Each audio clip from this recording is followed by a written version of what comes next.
যাক, আল্লাহ দিলি এবারটা কলা গাছগুলো খুব ভালো হয়েছে। এবার কলা বেচে মাঠে আর একটু জমি কিনতে হবে। আসেন মাতবার সাহেব আসেন। হ্যাঁ চলো।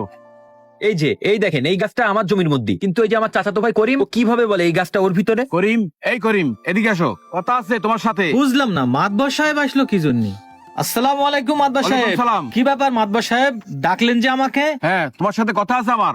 মাতবার সাহেব এই যে এই গাছটা আমার জমির ভিতরে, কিন্তু এই করিম ভাই বলে এই গাছটা নাকি তার জমির ভিতরে। দাদা বাইসে থাকতে এই গাছটা ভাগ করে দিয়ে যেতে পারিনি, তাই নিয়ে এত ঝামেলা। আর এই গাছটা যেহেতু আমার জমির ভিতরে আছে, তাই এই গাছটা কাটে আমি একটা কাজে লাগাতে চাচ্ছি, কিন্তু আমার এই চাচাতো ভাই আমার এই গাছ কাটতে বাধা দিচ্ছে, অনেক সমস্যা করতেছে। তাই আমি আপনারে ডাকিছি, আপনি এর একটা বিহিত করেন। তোমার দাদা যদি বেঁচে থাকা অবস্থায় গাছটা ভাগ করে দিয়ে যেত তাহলে কোনো সমস্যাই হতো না। তা গাছ যখন ওর জমির মধ্যে পড়ে গেছে ও কেটে নিয়ে যাক, ও তো তোমার নিজের চাচাতো ভাই। তা তোমরা আবার নিজেদের মধ্যে ঝামেলা পাকাচ্ছ কেন? ও গাছ নিজের কাছে নিয়ে যাক, এ নিয়ে নিজেদের মধ্যে ঝামেলা পাকায় না। না না মাতবর সাহেব, আপনি যেটা করছেন এটা তো ঠিক না।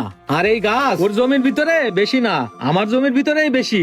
তাই এই গাছ যদি নীতি হয় আমিই নেব, ও নেবে কেন? ওর জমির ভিতরে তো গাছ না। আপনি একটা ভুল বিচার করতেছেন মাতবর সাহেব, আমি তো এই বিচার মানবো না। আমি এই গ্রামের মাতবার, আমি তোমার বলতেছি গাছ ধরে দিয়ে দাও, তুমি আমার কথা মানো না?